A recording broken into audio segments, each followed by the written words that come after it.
Hold on. Yeah, I need to turn. Can you hear me? One Yeah, second. yeah, yeah. I got you. Okay, cool. I just had to turn Yeah, your turn the Twitch. stream off. Yeah, yeah. You don't want to hear the I echo. guess it's probably easier like this than typing like a million words in 1 second. That's Also, not in your main for me. language, right? Yeah, yeah. Yeah, well, that's okay as well. But now I can't hear the other guys on your stream, right? Because there were a lot of interesting questions and comments made. Yeah, they can Or ask can in I? chat the questions that they had. I can tell you, Yeah. so that way you don't Okay. Yeah. get So I'm still shouted reading on. the chat. So yeah. So basically, look, at the end of the day, I totally understand everybody who is upset, or even more than upset. Ultimately, of course, Cap Alliances has been a long-standing discussion. We kind of announced, yeah, we're going to give it a try, and then a couple of days later, we say, oh, maybe that's not such a great idea. And of course, that absolutely sucks. I totally get that. And that was basically our mistake, right? We had absolutely underestimated the unintended consequences. I mean, we even said in the original announcement that, let's do this test because if it goes well, it's great for the game. If it doesn't go well, no much damage done. We can just revert and try something else. But we got a lot of feedback from all sorts of different players that shit, we now have to kick our inactive players. My crafting out can no longer be in my guild, and we have to check our last online list and throw everybody out. Whatever, we have this guild with 50 members in our alliance, and they're not super active, but they're nice people, but they can no longer be in our alliance. So now imagine if we go ahead with this test, literally like one day after, you are like a normal, non-super hardcore Albion player. You log into your game, your alliance chat is suddenly empty, or you don't even have one, and you want to do some dungeons, and there's nobody to play them together with you. That would absolutely suck. So Right. we guess a lot of people would just quit because, yeah, sure, in theory, they could look for new guilds and all these sorts of things, but that's effort. It might not work. Or you join a new guild and then suddenly it's one of these scam guilds that just takes your taxes, or, all sorts of things can go wrong here.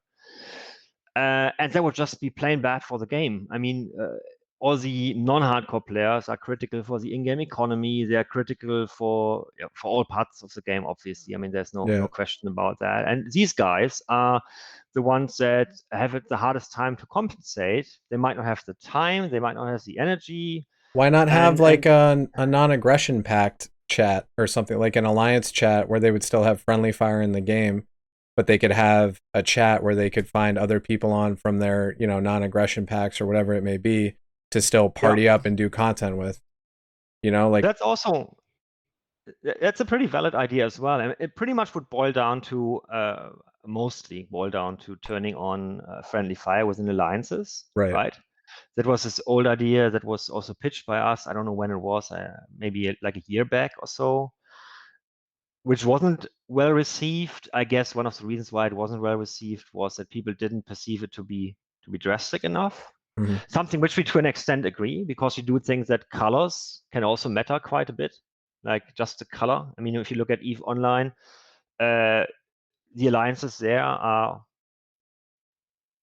and what is it really? It's a common alliance chat, and it's the fact that you have this color coding, right? Although EVE doesn't have much AOE, so it's obviously They still have not friendly that fire and critical. alliances, right? Neve, I barely played it when I. Psychological part to alliances in the first place, because if there wasn't a psychological part, then literally turning friendly fire on would fix the alliance problem. And I think we can all agree that it wouldn't, right? So Right. just turning friendly fire on in itself probably wouldn't really. It would, however, still have far fewer unintended consequences, because you still have your alliance chat, you still have your peer group, and if you want to do some dungeons or 5v5 Hellgates or even 2v2 Hellgates or so, you would still have your lifelong Albion friends to play with, or your buddies that you like to play with. They would still be there when you log in, and not, you log in and suddenly all of that is gone. Sure, you will check what's happening. Yeah, just find a new alliance, find a workaround, do a nap. But yeah, that works if you are like a hardcore player. But we had the feeling that it would absolutely be terrible for more casual players, and also for all non-PvP players, right? But if you only have 300 slots in your guild or alliance, what happens to your dedicated crafters? They no longer have a space. So you would set up an alt guild, I guess, an alt guild outside of your alliance for these characters. But that's also kind of bad, right? Because if they log on then to do their crafting, sure, they might be in the same Discord channel, but they won't be part of the same in-game chat. They would be read to each other.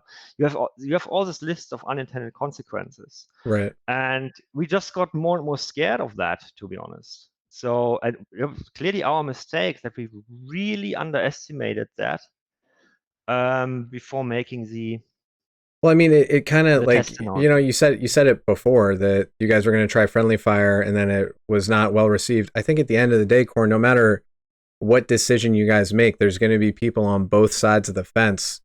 You can't make everyone happy, right? There's no way to, you're not going to be able to please the casuals and the hardcores, and you're not going to be able to please the small scale people and the ZVZ players. The real difference is that a lot of people and a lot of your content creators for this game do small scale PvP, right? Or going out and soloing and stuff. And the problem with the giant alliances is that they alienate that type of playstyle that, other than Hellgates and solo RDs and, maybe some lucky open world fights. For me and our guild personally, the Black Zone it's been really difficult, right? Because Yeah. when you go out, you've got portal ganking parties of 50 people that have nothing better to do. And I was kind of looking forward to the fact if people, weren't in giant alliances, there would be more split up conflicts happening all over the map. And another thing that I think has been lost is when you guys added RDs, you also took away points of interest as terms of hotspots, right? Because static dungeons used to be, okay, we knew people farmed at this static dungeon. We would go there to get fights, and that's where people famed. And now with RDs, it's very difficult to go find like those organic open world fights. So if we were trying to look in the Black Zone, I want to say for 2 hours through the Black Zone at midnight. And I know the game's mostly EU, but we didn't find anything with 8 of us, and we ended up just going in a Hellgate, and then we went to the Red Zone and we got content instantly. So the Black Zone feels more barren, and I know you guys were trying to separate the big groups to allow smaller groups to flourish there, but really the smaller groups are only allowed to play in the Black Zone pretty much when large groups allow it, right? So actually, what you say makes me extremely happy. I tell you why for a second.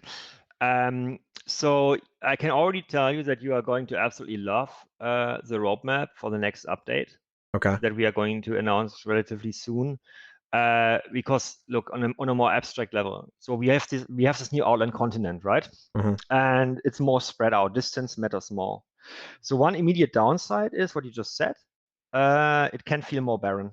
Because in the old setup, while the number of territories was roughly the same, most people were based out of the city, and it was obviously more active. It was also easier to dodge gate camps and so on. Right. So our core strategic focus for the next update is going to be that we have a specific focus on small scale content. I don't want to spoil too much. Right. Yeah, I just don't. I mean, obviously, I shouldn't be doing that. And also, we have I don't want to get ahead of myself, but we have an excellent concept for solo PvP, to be honest. Okay. That's going to be strategic focus. Did you guys think about linking solo RDs in the world the same way that Hellgates are? See, the more you ask now, the more I'm basically at risk to spoil it. Okay. But yeah, you have the right ideas, I guess. So okay. You're asking in the right direction. Okay. I think we have found an approach that is pretty much a solution to the age-old problem of how do you actually have setup where meaningful solo PvP can happen in a consistent way that's not exploitable. I mean, you have, for example, these solo zones in RuneScape, I think. Not much of a RuneScape player. We didn't like that. We also didn't like the idea of just having solo Hellgates. Well, because in a sense. the combat for like 1v1 combat in Albion, no offense, but it's pretty much I have this item, they have this item. There's it's really rock paper scissors in a 1v1 environment, in my opinion. True. So I feel like even in solo RDs, I don't mind if 3 people jump me, right? Like I'm okay with that. But the problem is that 399 other people, basically the zone cap, could enter that solo RD, right? So, and I think it's a domino effect. Someone's doing a solo RD, they could jump by 3 people, they start doing solo RDs with 2 people, and then they 2v1 people, and it just, it goes back and forth, right? And if it without hard caps and without instancing everything, I think the best way to do it is to organically cause, okay, this isn't worth more than this many people's time to be here, right? Yeah. And then have like-minded groups of like-minded sizes go for the same objectives. Like the lockers and the chests that you guys have out in the world. If those had adjusted loot tables, right? If those had adjusted loot tables, because I remember in beta there would be hourly chests, right? So between Hellgates, I'd look at the timer and be like, oh, the chest is going to go spawn, and we could go there and get a nice small scale fight. It wasn't always even numbered. Sometimes we were outnumbered, but it was consistent. I don't like that everything's time gated though, right? It is an MMO, and I would prefer for things to happen organically. But there was things on the map you could go to where you knew you could find action, especially the like the static solo dungeons. Those were good small scale content, Yeah. right? So, and anything you can do to add that type of stuff to the world where players can be like, okay, I go to this location or that location, I know kind of what I'm going to get myself into, I think would be good. So here's how we basically see it from a high level, from a strategic level. So what Queen obviously did, it fundamentally reworked core systems of the game, but we really see it as a new canvas at the end of the day. So what Queen didn't really do is change the type of activities that you actually could do in the world, right? So you, for example, mentioned those chests that we have. I mean, that feature, I guess, was implemented. Was it alpha or beta? It was a long time ago. And it's immediately obvious that that system itself is pretty cool from a concept point of view. And it could be made infinitely better. I mean, it doesn't even take a rocket scientist to see how many times better it could just be made by tweaking, upgrading, more variation. Just like whatever, a loot table change would even give it more incentive for people. Even just that, right? Yeah. So that's one example. Static dungeons you mentioned, we have could be made infinitely better. So what I'm saying here is, if Queen creates a new canvas and changes like baseline rules of how the game is played, what we want to do in the next updates, or the next update in particular, is fill that canvas with much better content. Now, I think we are pretty solid when it comes to the large Zerg fights. There's lots of them, and they're a lot of fun, and they're happening pretty much every day. So one of the core focuses is going to be smaller scale activities, right? Right. So we want to create exactly what you just said: more situations, more incentives, mechanics, and so on, that encourage, facilitate small scale encounters, small scale PvP. And what does that entail? One, you need a solution to get people connected, because the world in itself, because distance matters more, has spread the player base thinner. Yep. But there's obviously possible game mechanics to counteract that. To give an example, Hellgates do that already at the end of the day. It doesn't really matter where you enter Hellgate. You can get matched with every other Hellgate player in the game world, essentially, right? Right. Just one example. Again, I don't want to spoiler too much, but there are other creative ideas that achieve a similar result, which are not what you would say, you are just instant matchmaking or anything like that. There's in-between stuff here, and super exciting things that can be done. Hopefully it wouldn't be that much longer until we can announce our plans for the next roadmap. So, but what I'm saying here on a strategic level, we absolutely agree with the fact that there's a significant room for improvement for small scale activities. We also agree that this is where the game really, really shines. We also like the Zerg fights, so don't get me wrong, they add a lot of excitement as well, but we absolutely understand and totally agree with the fact that we'd really like to be there a lots of small scale, ideally fairly matched PvP encounters, action like that can only be good for the game. Pretty much everybody likes that. Nobody says, Albion has too many 4 versus 6 fights. Right. Everybody likes those encounters. The challenge is, it's an open world sandbox game. How can you make sure that you get loads of these while at the same time not having the 20 versus 1 gate camps? It's just extremely difficult. Right? I think the suggestion that you heard me say about the trash rate on assists, different mechanics like that are put in place to basically tell people, okay, if we're going to go out and try to make profit today, right? If we're gonna go, we probably shouldn't go out with 10 people, because if we have 10 assists on a single kill, the trash rate's going to be really high and it's not worth it. And you could even have in certain zones the trash rate scale differently with assists. So that way that in certain zones where you wanted the fights to be smaller, there would be a heavier trash rate for more assists, right? Yeah. So that way it would push smaller groups. They wouldn't all bring the same size groups, but it would be more profitable or more worth their time, and it would make more logical sense for them to bring normal size or whatever size groups you were intending for that situation to that spot. And I think mechanics like that would go a long way. My other question though is, when you guys, because for me, I personally love 5v5 in this game, right? That's like, I think it's the best type of content. I enjoy up to 20v20, and the ZVZ gets a little messy for me because, keep in mind, my experience with ZVZ was when it was barely playable. I know it's a lot more playable now, but what was the reason behind you guys, instead of doing some territories 5v5, some 10v10, some 20v20, some ZVZ, why was it a complete deletion of 5v5s to straight ZVZs for territories? Yeah, I can answer that. I mean, it was one of the core parts of Queen, obviously, and it's literally a topic that we discussed internally. It must have been for 2 years or even longer. Right, it was a long time coming. So before we made this decision to switch to open world for territory control, you will obviously know that there were a lot of attempts made to, get the 5v5 territory system to where we intended it to be. Originally, even as early as an alpha, Yeah. the idea was always that you have this 5 versus 5 territory conquest system, such that the numbers in itself don't matter. So that's obviously a great idea. Because we didn't want to be EVE Online. Back then, Right. EVE Online already had this obviously N+1 issue. So now, ideally, in a perfect world, we would have the vast majority of PvP interested players in Albion do those 5v5s, right? I mean, ideally, the vision was always, you have different parts of the world, and you have the low-end territories where, the lower-end players fight it out, and the high-end areas where the high-end players fight it out, etc., etc., etc. Now, what happened? We all know that is obviously you have it's a skill-based game. You have extremely skilled players with a lot of practice, and they just become totally dominant at the end of the day. And in 5v5, what you get is, if there's a team that's like, I don't know, skill-wise 20% better than the other team, it essentially means that they can win the match with a kill-death ratio of whatever, 10-1 or even to 0. They become absolutely dominating, but it's a full loot game.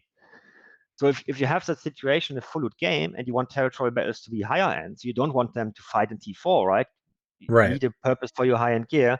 You have a situation where there is an extremely low incentive and extremely high barriers to entry for new teams. And then also, if you are fighting your GVGs for a guild or an alliance, and maybe your guild or alliance supplies your gear, your guild wants the best players to fight all the time. So that's why we got this situation where I think less than 0.5% of Albion players actually engaged in GVGs. Yeah, I remember that. I mean, and that's actually players. That's not even accounts, right? So if you include alts, maybe it was even less. And then we made some changes where we said, look, we synchronize the time zones to deal with the alt issue, right? So we synchronize the time zones such that lots of territories are on the same timer and so on. Those were all attempts, but even if that had been more successful at the end of the day, we would have brought up the 0.5% number to 0.7%. So at the end of the day, we thought, look, we totally like the combat, 5v5 combat. That's great, the fight itself, but maybe it's not the right mechanism to determine territory control. So we thought, can we keep GVGs, make them more popular, so get more people to do them on a regular basis, make them still matter a lot for the game world, for the game economy, for the territories, but not having them as a mechanism to determine who actually owns the territory. So we said, look, we changed the territory control to open world. At the same time, we make territory control relatively less important because in Queen you capture the tower. Well, that's nice. You have captured the tower, but the tower in itself, sure, it gives you siphon energy and mages and so on. It doesn't really give you destruction rights for hideouts. It only gives you attack rights on hideouts. So actually, if you see it like that, owning a territory in itself in Queen isn't actually well, isn't actually that strong in comparison to say how the old home territories were that you had to own and then you could actually construct. Like the hideout, everybody can place a hideout in theory. I know it's hard to get it up sometimes and so on, but at the end of the day, the territory control in itself uh, is open world, sure. You can be unlucky or you can be zerged and you lose your territory, but losing your territory tower is not the end of the world if it means that the attacker has to launch 5 successful, or is it 4 or 5? I actually don't really know. I think level 3 Hydra has 5 shields, right? Yeah. So I think it's 1 goal. So it has to be, I think, 4 success. So the attack drains 1, and then you have to have 4 successful Zerg fights over like 4 days and so on to kill it. Yeah, losing your territory in itself is not the end of the world, just losing the tower. So we deliberately made it like that, right? Right. So, God, I'm getting ahead of myself here It's now. okay. So Don't what worry I'm about it. saying here is we have a system now where you have the tower control. Sure, that's open world, and hideout destruction is open world, so it's a lot of effort to actually destroy a finished hideout. While at the same time, through the new crystal system, we have a system where everybody can take part in crystals, whether you own a territory or not. And And if you own a territory, you actually upgrade that territory. And then, of course, the logic is that, if you have a guild with lots of territories and there's you have like, say, 10 territories, through the fact that the crystal time slots are heavily synchronized, you really want to have a lot of different teams that run crystals. right, but And as it is now though, the territories are really just split up between, I would consider, fairly large alliances, right? yeah, So that brings us back to the original issue, right? so yeah, so is that that's you're obviously the flaw in the system ultimately, which is definitely something we must tackle, yeah. and which was ultimately the reason for announcing the cap test and then obviously tracking back on that and saying, look, we want to try something else first because we are really concerned about the unintended irreversible consequences that such a test would have on the wrong types of players, the more casual players. And I know obviously you're people who just watch it from the outside, they might say, yeah, you know what, you are just saying that you don't really care about the casual players. Some big alliance leaders came to you and complained, and then you said, oh, we're going to revert it. At the end of the day, I think it's super important to state this very clearly. uh, Albion Online can only work as a game if it works for the majority of the players. Yep. You I mean, cannot, as a you game need sheep, company, and literally you need make a wolves. You need both types you, of players. and you cannot, as a game developer. It would be absolutely crazy. I know, obviously, when as a player, I understand why you would think that, but honestly, anybody who seriously believes that we, as a company with 50 employees and a 8-year history, are developing a game for whatever the 4 most important alliance leaders in the game, no, that's not it. I mean, we have to pay our bills, we have to buy food for our families. We are Yeah. not sitting there and thinking, oh, you know what, if we make that change, is that particular alliance leader, is he going to like it or not? Oh, if he doesn't like it, then we won't make the change. That's not how it works.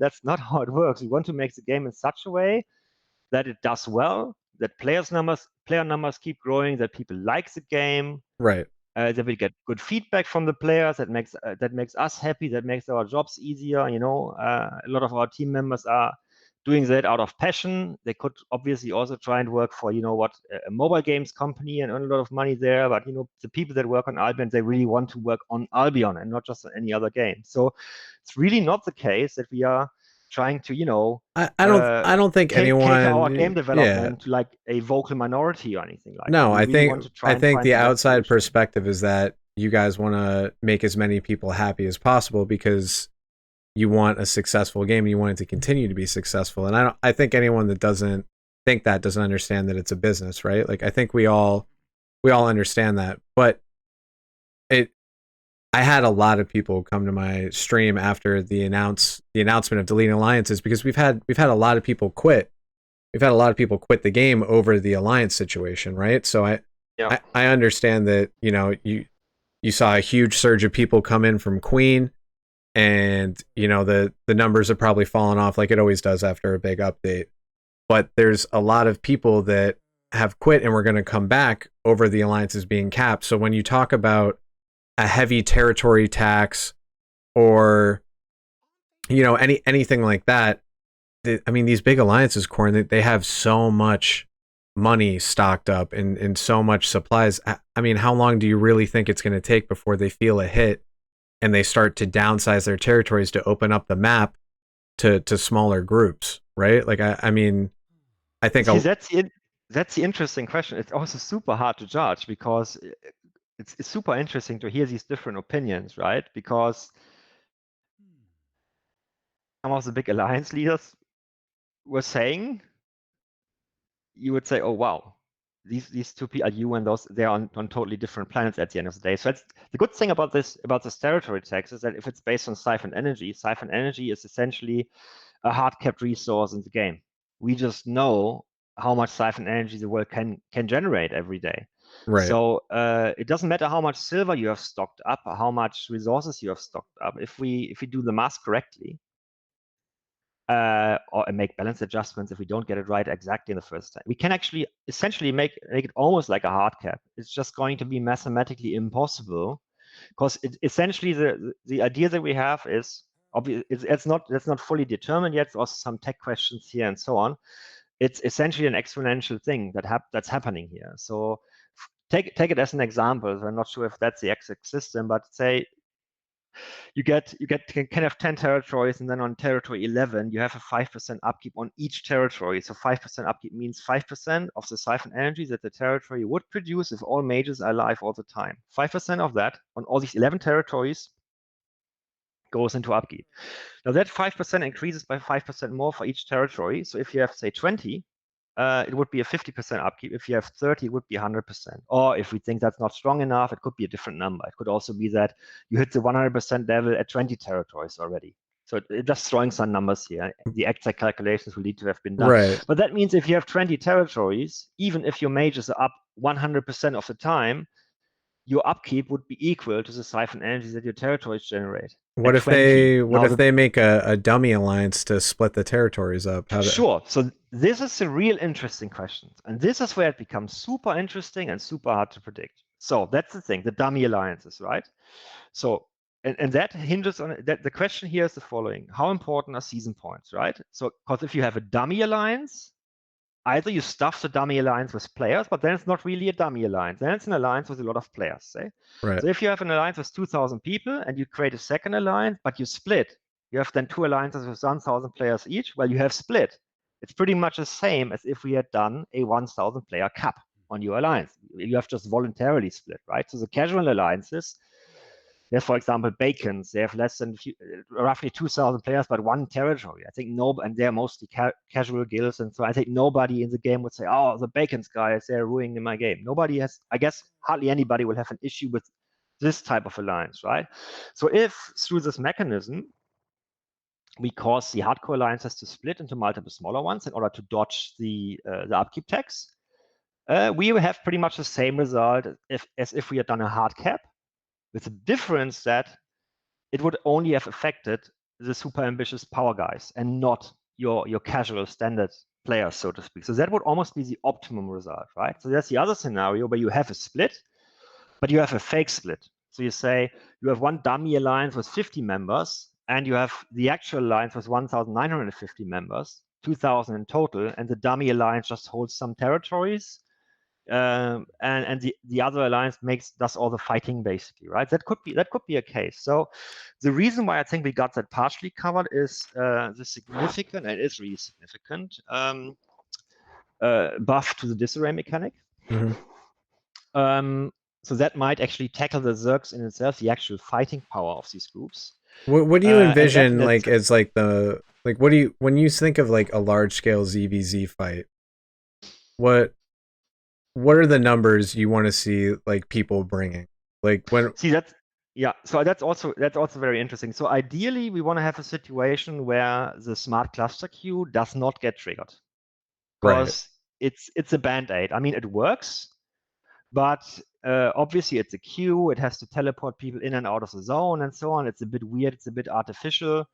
We prefer fights to happen without a smart cluster queue, right? So that's the one thing. The other thing is, at the end of the day, imagine that there wouldn't be any technological limits, and there wasn't a cluster. Imagine that we could do 2,000 versus 2,000 fights in a single zone. So imagine that wouldn't be a concern. So what's the intention for disarraying? Disarray is intended to be a gap closer at the end of the day. So if you would usually have a fight of 100 players versus 50 players, you have a 2-to-1 effective power ratio. if you didn't have disarray. Now, what disarray does is it effectively scales down the 100 players because their stats get nerfed.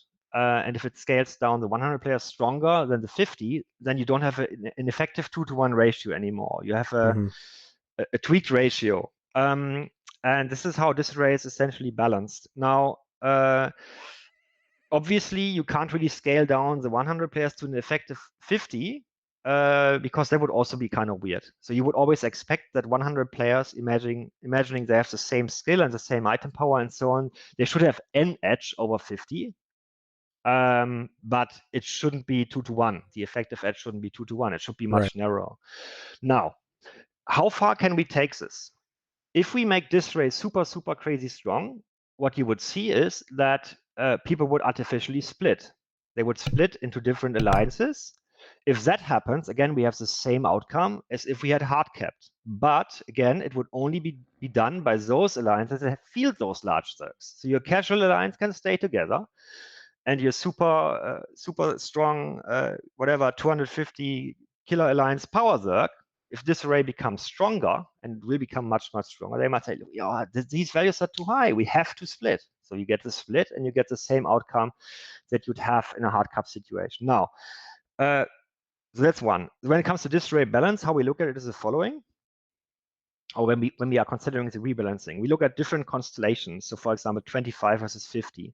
If you look at the disarray values right now, out of the top of my head, I think at 25 you have like, I can look it up now, but I'm not looking it up right now. I have maybe like a 6% disarray, and at 25 you have 0, at 50 you have a 6%.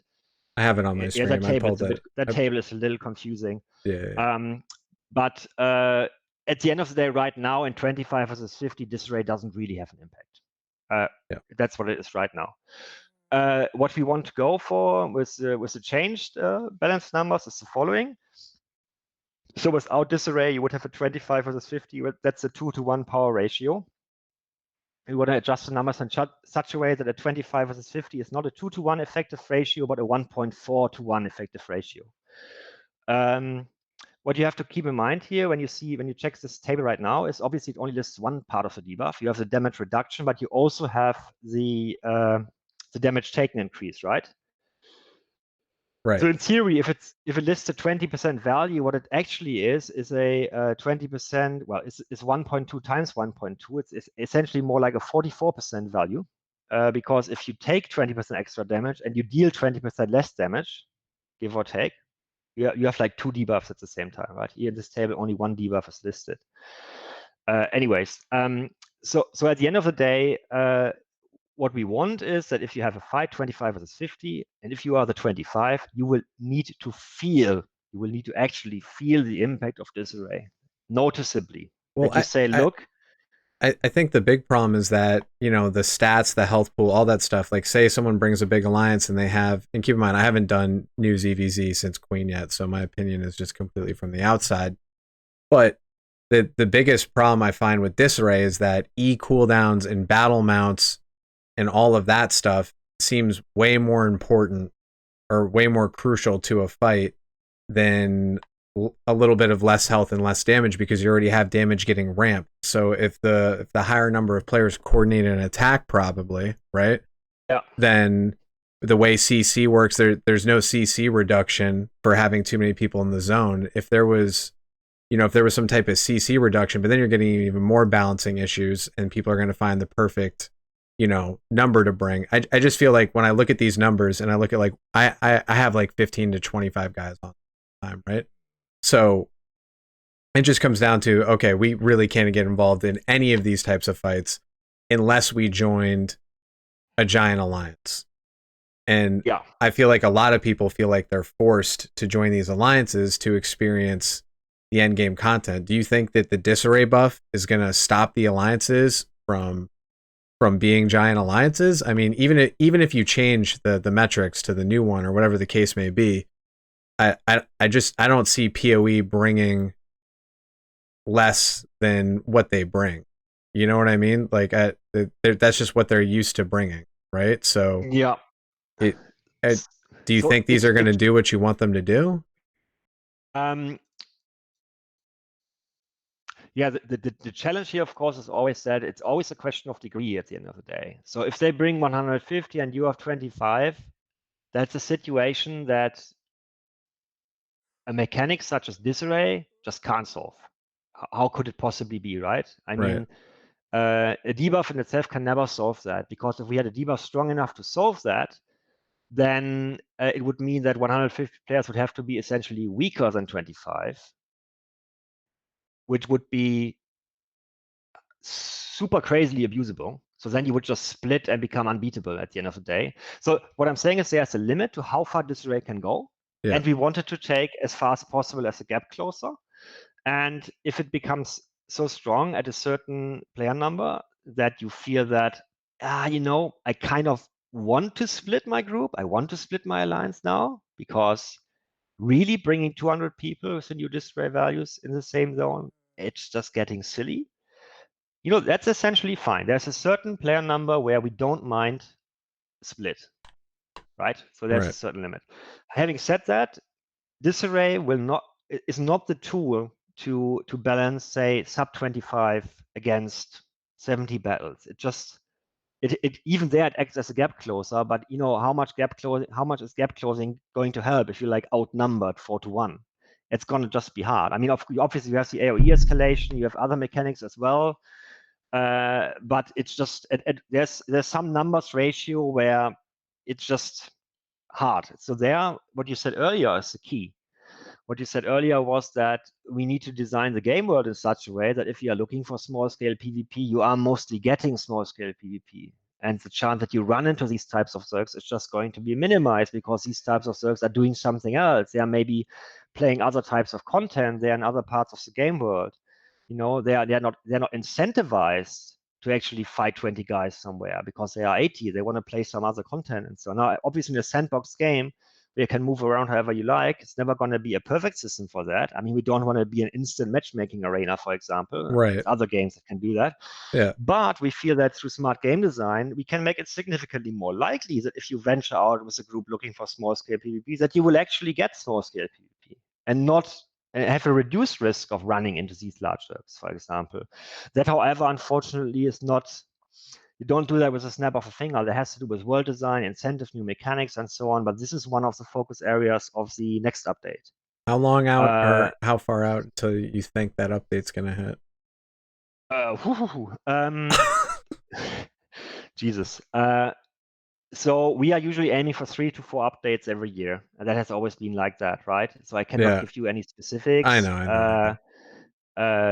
Yeah. So the usual, pretty much. I mean, so Cream took a lot longer, but Cream was a much bigger update. Okay. I can't really pin it down, because internally we can pin it down a bit more once we have all the internal specs that are always still subject to change. Once we have those laid out, the coders need to be briefed properly. I mean, obviously it's all happening right now, so we're already in the preparations for the next update. But until we have like specific timeframes on the actual people who write the code and so on, it's just not possible to say. And then also when it comes to an update, obviously we have like a long short list of features that we would like to have in the next update. And there's a lot of must-haves that will definitely be in the update, and there's a lot of nice-to-haves. And obviously it kind of depends on what the estimations say, how many of those nice-to-haves we can actually get in, and so on. So it's all a bit in flow.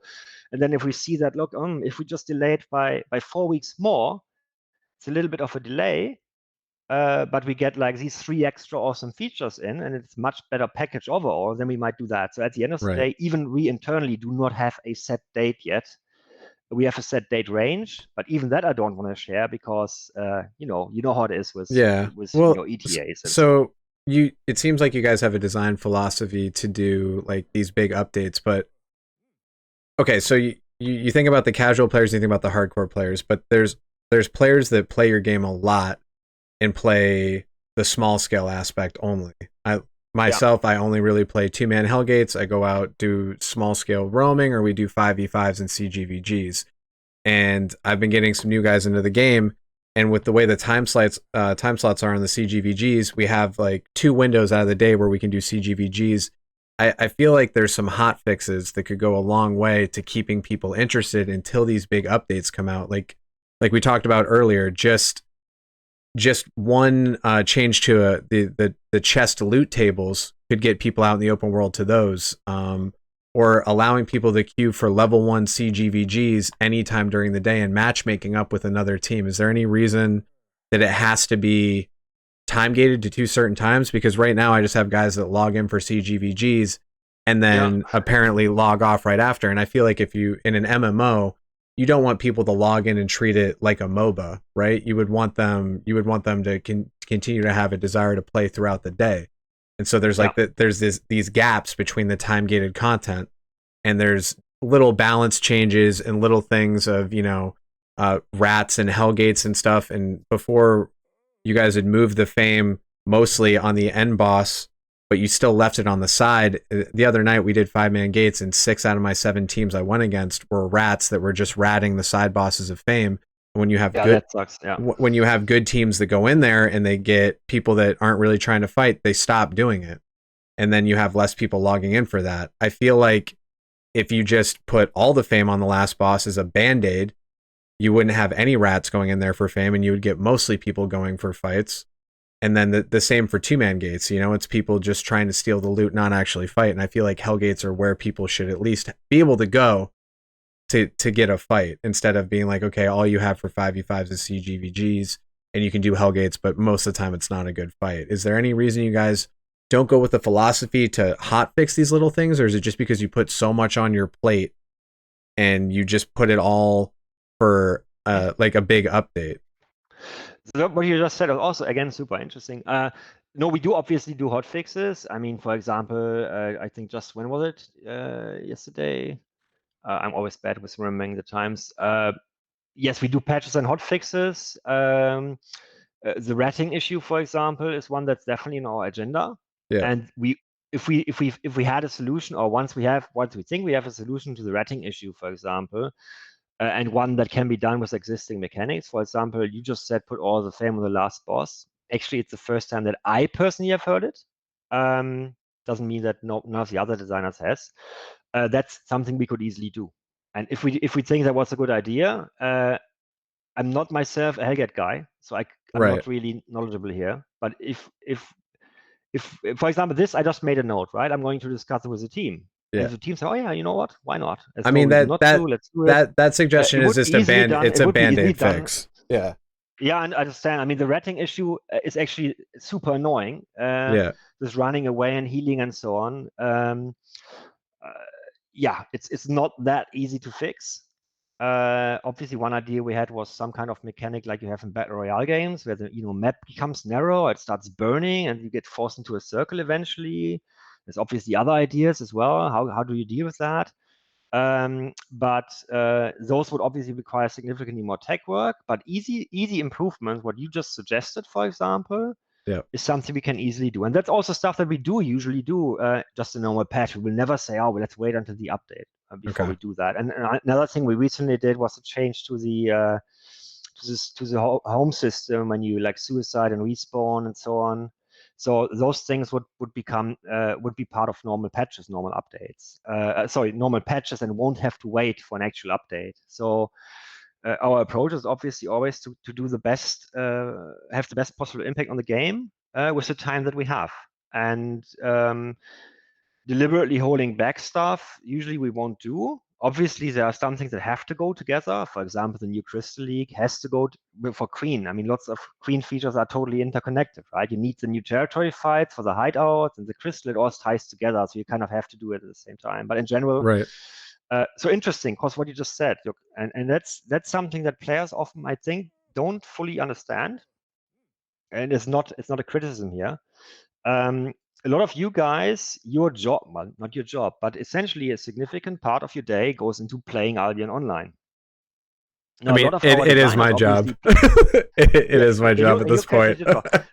But the thing is, and then a lot of players are also super specialized. So you have like guys that do so many Hellgates. And of course, our game designers, they play Albion Online. So it's not that they don't play the game, but they definitely don't play the game as much as the average hardcore player. It's just not possible. You just can't. You just can't work on a game 8 hours a day, or sometimes 10 hours a day, sometimes including weekends. And then when you go home, you play the game for 8 hours. and you have a family, maybe that's just not happening at the end of the day. It's just not, right? So don't assume that the developer has the same amount of knowledge about specific aspects of the game as you do. Yeah, no, Very often it's the case. Very I often the designer has more knowledge, but very often they just don't, and share information, share feedback. It is always super helpful. Um, yeah. Yeah, no, it's I mean, I don't think anyone expects the debt like it's if you work at a gym, you're not going to want to work out all the time, right? I don't think anyone expects you guys to play the game as much as the players. Some people play this, 15 hours a day. I don't think anyone expects you guys to be playing the game that much, but I feel like a lot of suggestions fall on deaf ears because I feel like just loot table changes or minor changes would go a long way. Like we had someone, I believe it was, I forget, disregarding my chat, and then the Hellgates were skipping, and then boom, very quickly we got it hot fixed, and the Hellgates weren't skipping anymore, and that was great. Like Yep. we were able to find the content we wanted to get to quickly. So I feel like if there was more open discussions with you guys, like you coming in here is awesome, by the way. Don't look at my chat; they're a bunch of idiots. But you coming in here, and talking to everyone. A lot of devs wouldn't do that, so I appreciate you coming here and even talking to us. But there's a lot of little things I feel like because you guys are very big picture of how is this going to play out between the alliances and all that stuff.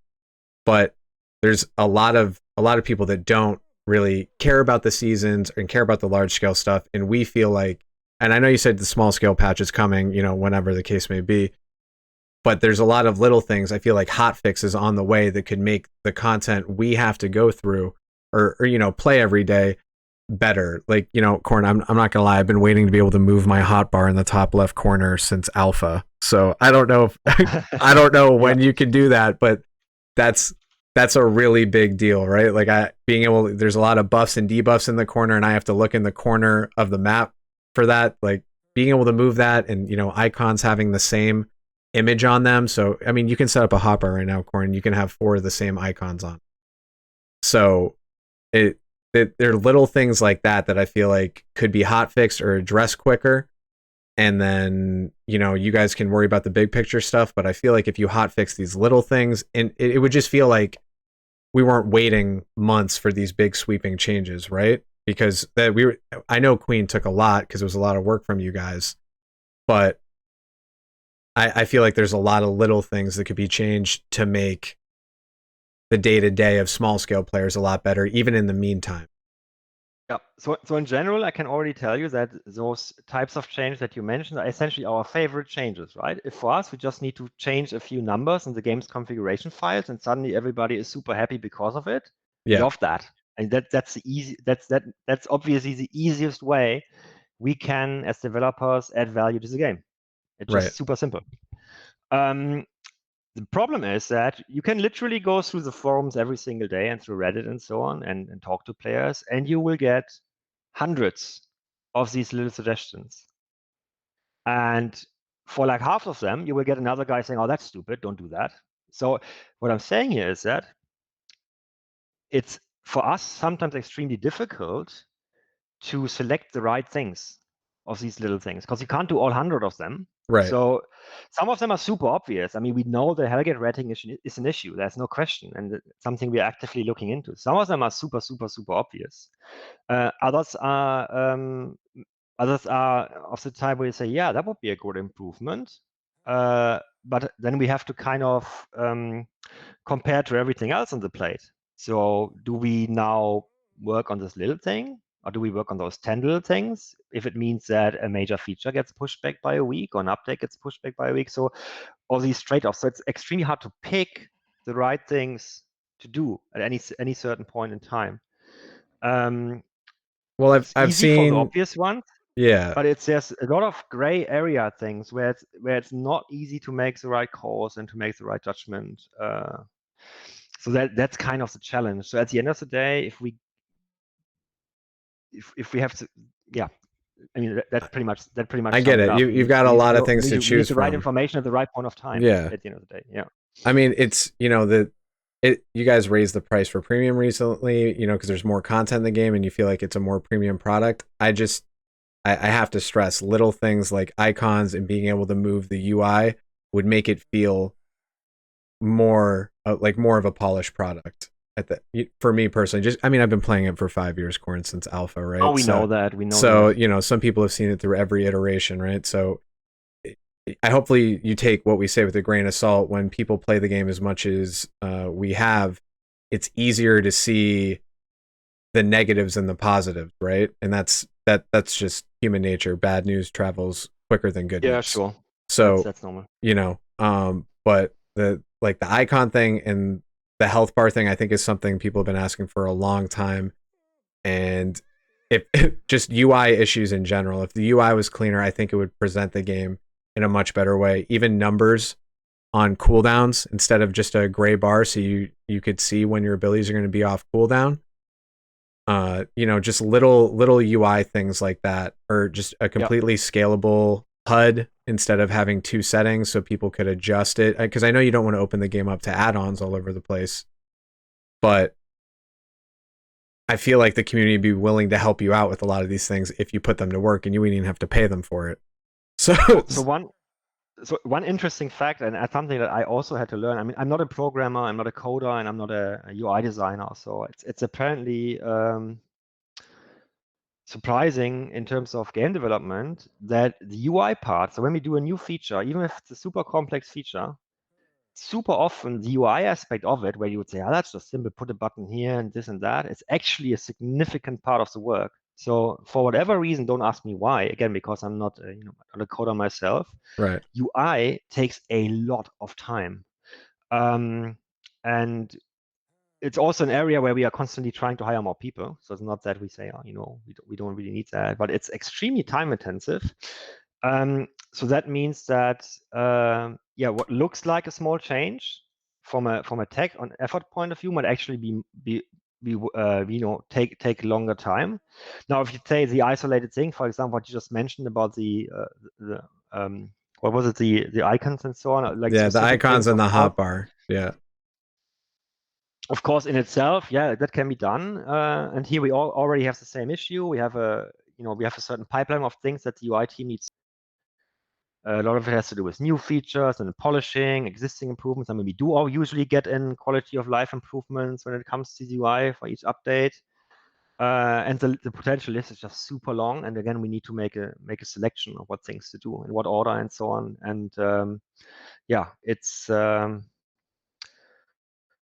it's the same issue as always. There's so many things that you could be doing in each area of the game, and a lot of them are totally obvious. So scalable HUD, sure, everybody would say that would be great. Let's do a scalable HUD.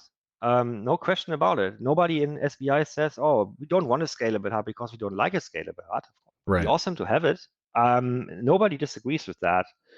But then eventually you get into these discussions. Okay, what would we rather have? Would we rather have a scalable HUD, or would we rather have the UI team work on this new feature where a new UI is essential? Like for any new type of feature, you usually need UI for that feature. right, And then you have to make these difficult trade-offs. And it's always about trade-offs in game development, because at least in our case, because Albion is such a vast game with limitless improvement potential and almost limitless new features that could be added to it. No question about it. So it always comes down to selecting the right things at the right point in time, and that's just what makes it so hard. right, Having said that, very often there's loads of things that don't actually take much effort that we can easily do. We just need to know um, about them, and need to be confident enough that working on this specific thing is actually what the majority of the player base would really, really like. And once that's the case, we try and do that and just get it in quickly.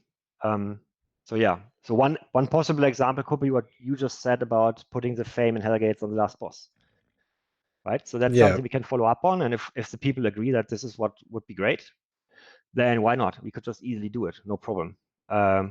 So once we know about it, we can verify and check, and if it's a clear-cut change, then no question, it could be easily done. okay. Yeah. I mean there's obviously better ways to do it, right? That's just something I thought would be quick, that Yeah. you basically just adjust a couple fame numbers, and then that would not completely solve the issue with Hellgates, but it would definitely help for a lot of the people that's the majority of their content, right? So, Mhm. some people stream your game 12 hours a day and all they do is Hellgates, and it's kind of what's being marketed for your game, right? Even though that's not all the game is. Yeah. But yeah, there's a lot to the game, and regardless of, people giving you guys negative feedback, positive feedback, we love the game, right? That we wouldn't be this passionate about it if we didn't like it. So hopefully you don't take what these animals in chat say too hard, but that people are passionate about things they like. Another issue is that I was doing solo RDs, and because no one's living in Caerleon, the black market is not being used a lot, and the loot has suffered. So when I go out to do 2-man gates, the loot is okay, not where it used to be. But when I do solo RDs, the loot is almost abysmal. Do you guys have any plans to fix how the loot is being dropped from the black market, since no one is doing it? So that's actually something we have heard many times, and we have done extensive research on that. And it's also something that if you are next time in Kelly, you can just actually quickly do it yourself as well. Yeah. In our stats, when it comes to, because the items that the items that drop as loot is pretty much the same as what the black market buys, right? Yeah. And you can actually check for the black market. You can check the buy statistics on a specific item. You can just go through it. I think you need to have the item in your inventory. You can just You go do. through it and go through the different tiers and so on. So there really isn't a drop. That's the thing that we struggle with at the end of the day, right? You see lots of people posting it. But when we look at the actual numbers, we just can't see it. It doesn't show up in our statistics. It doesn't show up in specific black market items. So one theory that we have, and we are still actively looking into it, so don't get me wrong here, Okay. is that one thing that has changed with Queen is that more people are doing T7 and T8 dungeons now. So what you have in T7 and T8 dungeons, and they were always like that, is you have the absolute number of items that drop there is lower. The reason why it's lower is because T8 and T7 items are significantly higher value in terms of if they drop. And the loot drops are essentially balanced by the expected black market value, right? So if the average T7 item is worth 3 times more than the average T6 item, and say a T7 dungeon is, let's say 20 or 30% more rewarding than a Yeah. T6 dungeon, it will still drop significantly fewer items. So you will have empty chests more often in a T8 solo dungeon than you would have it in a T6 solo dungeon. But if you did like 100 T8 solo dungeons and 100 T6 solo dungeons, and you would sell all the loot, you would get significantly more silver on average out of your T8 dungeons, right? So that's what it is. Now, what also happened with the Queen update is that the relative price of T7 and T8 actually increased because there was this item power buff for Right. T7 and T8 items, right? Price increases, black market price increases for these items, which you can actually see when you go through the black market stats. That's further pressure on it, which further reduces the already lower absolute loot drops in T7 and T8 dungeons. So that's currently why we think that there's this perception that loot is broken. We are still doing more research here. Okay. Yeah, I can We only are tell also you from considering to my minor experience from it. It's just I was doing a T7 RD and I got a legendary chest and not a single black market item dropped. It was yeah, just that's the issue. it was Exactly, just that's what it silver is. and runes, right? And I feel like if someone's getting a legendary chest, they should Yeah, feel like it should feel like a legendary chest, right? So yeah. I So don't know what's broken or if it is broke. I can just tell you the perception from a lot of people yeah. is that And the loot is And that's drastically exactly different. that's exactly the issue. And it's also due to the fact that in theory there are like some T8 items that are worth a crazy amount of silver. I mean, for example, if you get like enchanted masterpiece, whatever, they Yeah. exist, they are part of the loot table, so they're also part of the black market balancing indirectly. So you Yeah. have this jackpot. The chance to hit the jackpot is so much higher in the T8 dungeons, for example, that balance-wise, it's being offset by the fact that you get fewer items in total. Now, one thing we are looking at is to kind of smooth it out a bit. such that the difference in the number of drops that you get between T8 and T6 isn't as crazy as it is right now. So that would mean you would get more T5 and T6 item drops, say, in T8 dungeons. So you would get more normal drops.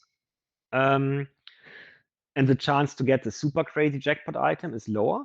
But at the end of the day, the chance to get the super crazy jackpot item is anyway, in absolute terms, is so low that you just won't notice a difference, right? Effectively, I mean, nobody can. Well, it could drop off. It could drop off anything, right? So it would be over all the drops, and nobody will actually know.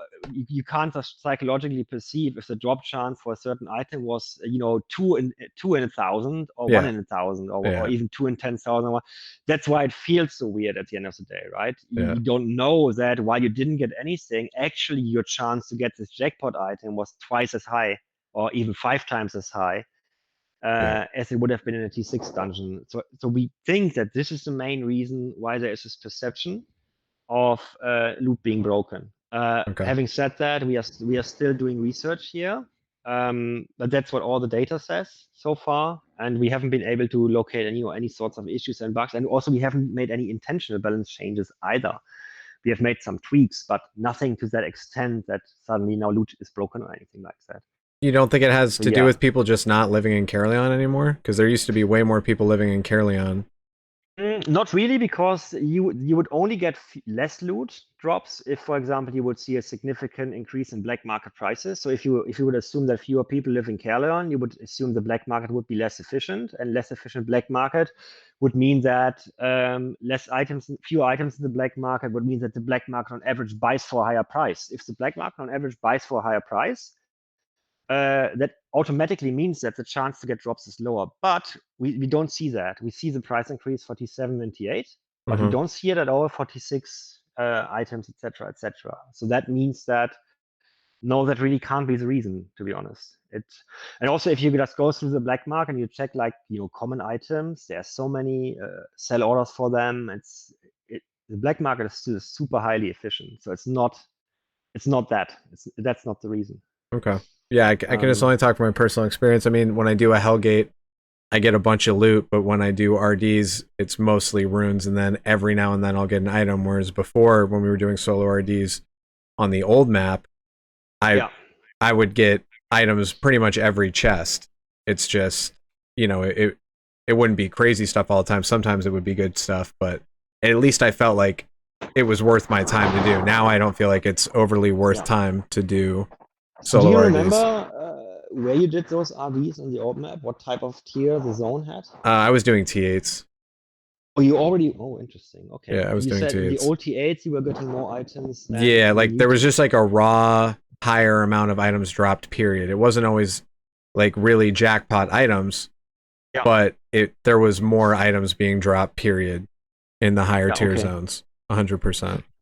Yeah, so that specific point is something we are reviewing right now. So the absolute amount of items and so on. And that's obviously something, if we make a change there, it would be in a patch. It would not have to wait for an update. Because we see all these threats, right? I mean, there have been lots of them. It's obviously a big concern for us because this loot system is a core aspect of the game, and it should be working, and it should be, it should be fun. There should be a decent amount of loot, and if that's not the case for whatever reason, I mean, you want people to feel rewarded for their time, right? If it feels broken, that's already worth enough. I mean, it has to feel good and it has to work as intended, and we must make sure that this is the case. So, I guess my last point that I want to ask, because we've already kept you a bunch, and I appreciate you answering all the questions, are in the future, are you guys open to having like the balance changed around the game and maybe the dynamic changed? Are you set on ZVZs for territories, and are you happy with where the balance is of the game in combat right now? When we had all these debates around 5v5, ZVZ, territory control, how should it be, and there's loads of different theoretical ways to do it. Even right now, we have this declare system, and then there's a timer, and then there's a set time, and there's like an infinite amount of systems that you can basically can think of how to do these territory battles. And one thing was clear to us, because that has also been an internal debate that has been ongoing for years. And also you can even use the forum search function for that. We have basically bounced changes to the GVG territory control system as early as, I don't know, 2016, 17. Has been major point of discussion throughout the years all the time. And ultimately, it came down to this. With the knowledge that we have and the experience that we have and the 8 years of community feedback, we simply have to say that we do not know, and we don't think anybody does, the perfect system for territory control in an open world sandbox MMORPG that is Albion Online. Right. So that's also why we were so hesitant to make any significant changes to the GVG system for such a long time, because we were obviously aware that it wasn't working as intended. Mm-hmm. I mean, yeah, there's no perfect system. There's no perfect system. So that's what I was getting at. So obviously, it was a huge leap of faith to change territory control from 5v5 to open world or CVZ based. It was a calculated risk, which we took because we simply thought that GVG system, while we like the 5v5 fights, GVG for territory control, if it's a system that less than half a percent of the players take part in, it has many other issues as well. And we basically said, look, the new system that we do obviously has clear strengths and weaknesses. It's never going to be the perfect system, but we think there's a super high chance that it's going to be better overall. And now that Queen is live and we have seen it at work, we would definitely say, yes, that's the case. So the current system, despite its issues, I think overall is better.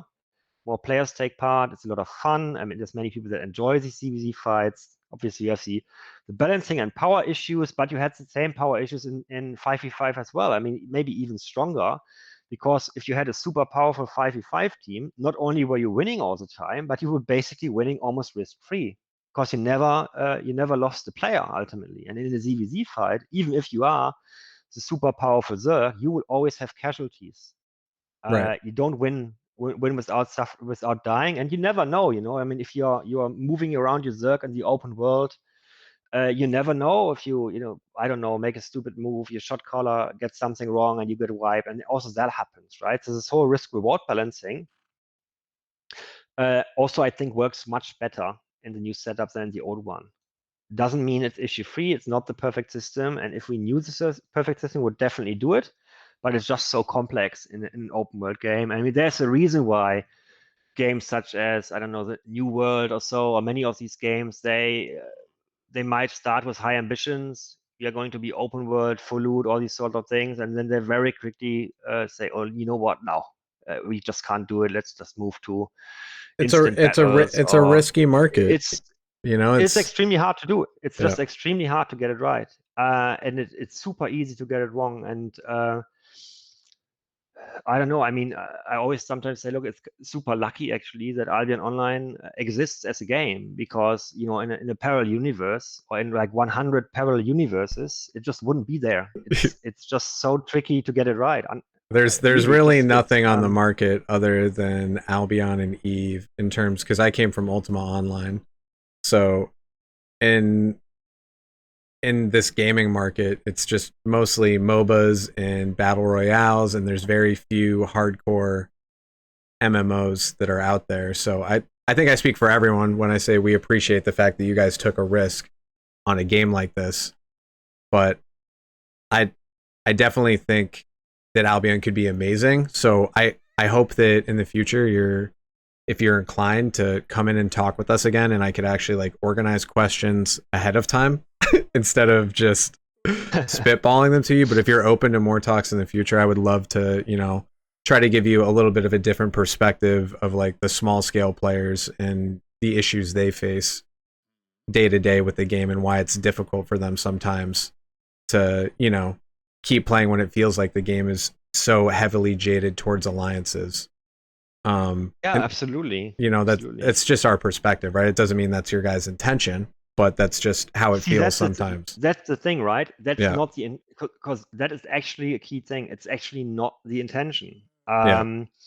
It's largely a natural result of having an open world sandbox game. Yeah. Because in principle, I mean, almost just like in the real world, at the end of the day, if you have an active player and the active player plays the game and you have some kind of task in the game, be it economy related, or setting up a hideout, or um, doing taking part in a fight, ultimately speaking, in principle, more people can do more stuff. Yeah. And if it's open world, then you know what? Yeah, they can go to that place and contribute. Uh, uh, and if you don't move to a system of strictly instance fighting, or even instance fighting with matchmaking or anything like that, I mean, there's loads of games that do it like that. I mean, sure, but that's no longer an open world MMO. It's Right. just not, right? Yep. So the question is, how can you combine the two? And I mean, you are obviously aware, but you know, we have lots of innovative mechanics like the AoE escalation, focus fire protection, now the disarray debuff, the way we try to change the power projection in Queen, world map design, you know, mechanics like Hellgates, or also those chests on a timer have the same logic. We designed them in such a way that it's worth it if you can expect. So it's not worth it to take 100 people there to loot one of these small chests on a timer, because the Right. loot is just not worth it, right? So we are constantly thinking about that and trying to go in that direction as much as we possibly can. And I guess we have a lot of innovative game systems that we didn't copy from any other game, that we basically came up on our own, very often in close contact with the players, and we try and do as much of that as possible. But fundamentally, what always works against it sounds negative, but it's really not meant to be negative, is the fact that it's an open world sandbox MMORPG. And that is always a challenge that we have. If you don't restrict people's movements, if you don't instance everything, then you have that problem. You have that problem that, problem, yeah, you can say it's a problem. I mean, it is a problem in that regard. But obviously, if we suddenly said, you know what, Albion is now a lobby game, and you can choose whether you want to do 20 versus 20 or 5 versus 5, that would no longer be Albion. We don't want that. Nobody wants that. So ultimately, we have to solve this conflict of the open world sandbox nature and the fact that we very much like small scale PvP opportunities, and we like to have more of them. And the more natural they happen, so the less instancing, you know, the more it naturally evolves as part of the gameplay, Sure. the better. But it's just a fundamental It's challenge difficult to that's find a extremely hard. balance. Yeah, it's gonna be, it's always gonna be hard to find a balance in that type of stuff. So he already knows about the trash rates. They already know about that suggestion. Um, but no, I think we all appreciate you coming in here and talking to us, and I think we're all very excited. Well, some of us are excited for a small scale update, but if I will write up things for you the next time you want to come in and talk, and I will get it. I don't want to keep you up. What time is it where you're at right now, Korn? It's 4 a.m. or something like that. 3 a.m. 3 a.m. Okay, I don't want to keep you up too late, but I appreciate you coming in here and talking to us. And if you want to come back in and talk with us again, I'll have more organized thoughts as opposed to us going back and forth. But I want to say I thank you for coming in. We do love your game, and I'm sorry if we bitch a lot, but we're just passionate idiots. So so that's really what it comes down to. But So you know that's all fine. Ultimately, obviously, me personally, but also most of our employees, we are not just developers; we are also gamers. yeah, And if I was a player of the game, I would probably react in exactly the same way. I totally understand and I absolutely get it. yeah, Obviously, once you are a developer and you see like other game developers and they struggle and they get a shitstorm, or you know, you kind of can put yourself in their shoes a bit more right. I mean, yeah, we're than not game if you devs. didn't have Yeah, the experience from the other side. But yeah, I obviously absolutely get it. I mean, especially now this flip flopping on the alliance cap test, yeah, it absolutely blows. It was just terrible. It just is terrible. I mean, we shouldn't have flip flop. We should probably have. I mean, in an ideal world, it would have come with a revised suggestion straight away, and yeah, the outcome would have been totally different. Now we flip flopped. I guess many people would have said, "Oh, we can't flip flop. We have to stick with the original idea no matter what." But I'm pretty sure that would have been even worse. I mean, that's at least where we are coming from. So yeah, it is what it is ultimately. I mean, it was clearly a mistake that we flip flopped on this. I mean, our goal ultimately is to make sure that the game does as good as it can in the long term, and hopefully it gets better with every update, and hopefully we find a proper and lasting solution to this power block issue, because we absolutely want to solve it. There's no question about it. It's not that we don't like the current constellations. We are absolutely aware of the issues that are caused by it. There's no question about it.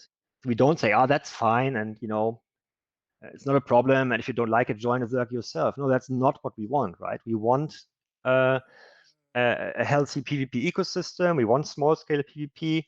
We don't want the game to be permanently dominated by Zergs. We do not want to have a situation, for example, that you have in EVE Online in many regards. Obviously, they have other aspects like wormholes and so on, which are different. But we just want to try and break it up a bit, have more smaller groups, have lower barriers of entry for new players, for new groups, and so on. The question is just how can you achieve that result without, how do you say, throwing out the baby Instancing with the bathwater, everything. so to speak? Yeah, exactly. Yeah. Without unintended consequences, without destroying the DNA of the game. How can we make it happen? And that's just extremely complicated, and it's super easy to screw it up. Now, we did screw it up in terms of having to backtrack, but luckily that's just a PR screw up. It's not an in-game screw up yet. So and if we find that the revised test we are planning, if that's not working, you know what? No damage will have been done. We can still try something else. We can revisit the cap idea. I also heard on your stream that you said, yeah, cap maybe, but it should probably be account based and not character based. Right. Or maybe some of the mechanics that we are now introducing as part of the test, they work and others don't. Or some of them barely work, and it becomes obvious that if we tweak them a bit, they will actually work. It's very hard to say, but at least we have a shot at addressing this in the modified test. And if it doesn't work, it won't cause permanent damage. So in the worst case, we have just delayed things a little bit. Yeah, it's still much better than It's just unfortunate that a lot of us, well, not everyone, some people didn't like it, but a lot of us got our hopes up because I've been waiting to not have giant alliances in this game for a long time. For my fucking titties. Shake them, girls. Let's go. Will you be my Valentine? I get that. That makes a lot of sense. So I've had a lot of people say they want to come back to the game, and now with the flip flop, they're like, well, then I don't want to come back, right? It circles back. You can't make everyone happy, but it's one of those things where I need you to know you have a lot of people in this game that really enjoy the small scale aspect. They really prefer that aspect. So the fact that you guys have an update that's focused on that coming is great. My god, biddies for my fucking titties. Shake them, girls. Let's go. Sorry, my chat is obnoxious. But yeah, like there's a lot of us in the game that I would like to do ZVZ stuff eventually once my guild gets enough people for it, but a lot of us really like small scale, so just don't forget about us.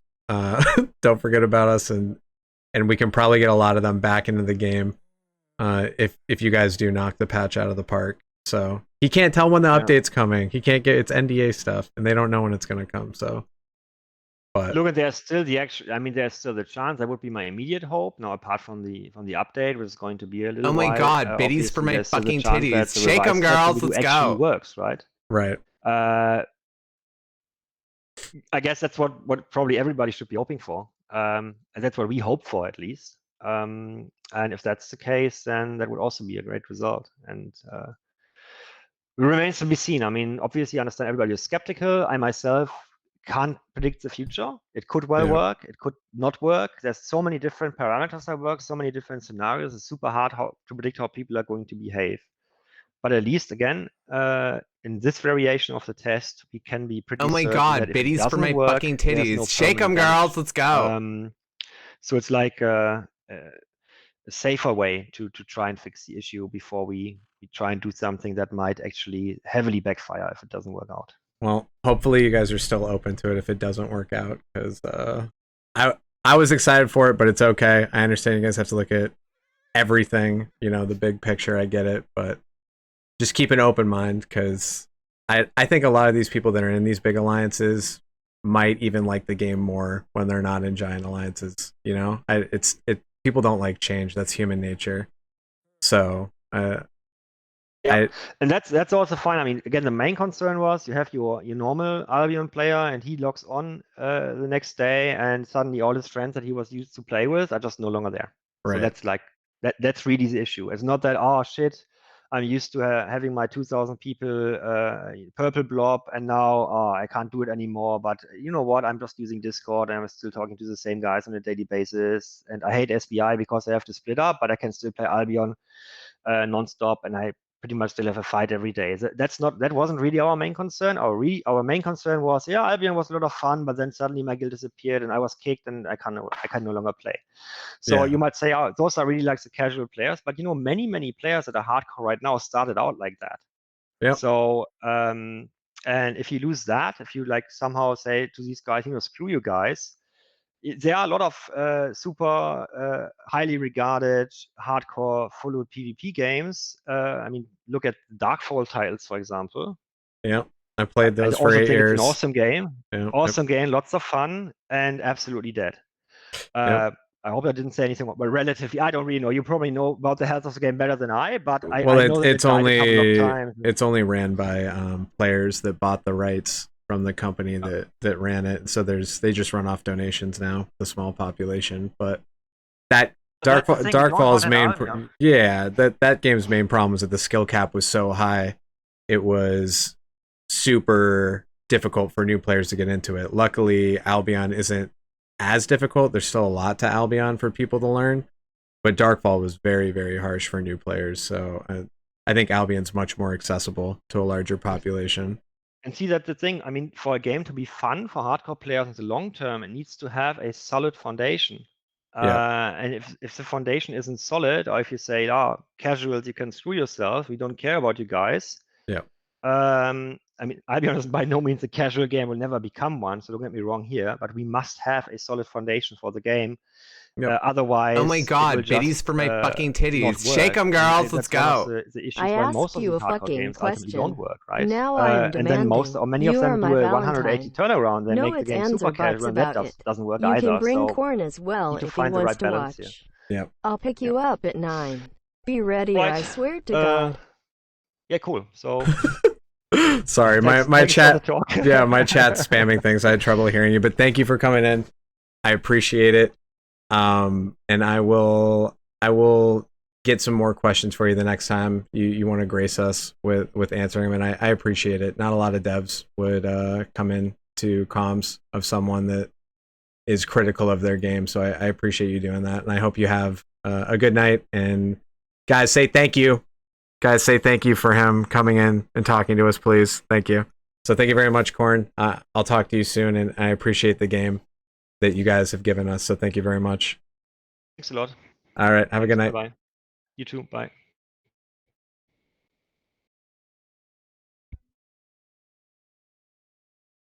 All right, guys. Look, you guys were being obnoxious.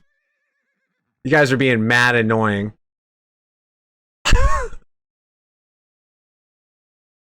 So annoying.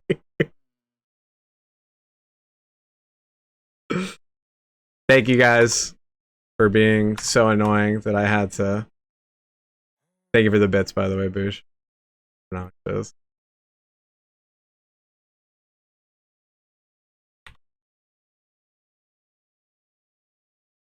Well, that was cool. I didn't expect him to come in comms. If you get a recap, I'll put it up on YouTube. Yeah, I'll move the Guild Island. I tried. I was trying to read your guys' comments and like hit them with UI stuff, Hellgate rats, different types of content for small scale. I was trying. I was trying, guys. I'm sorry. It was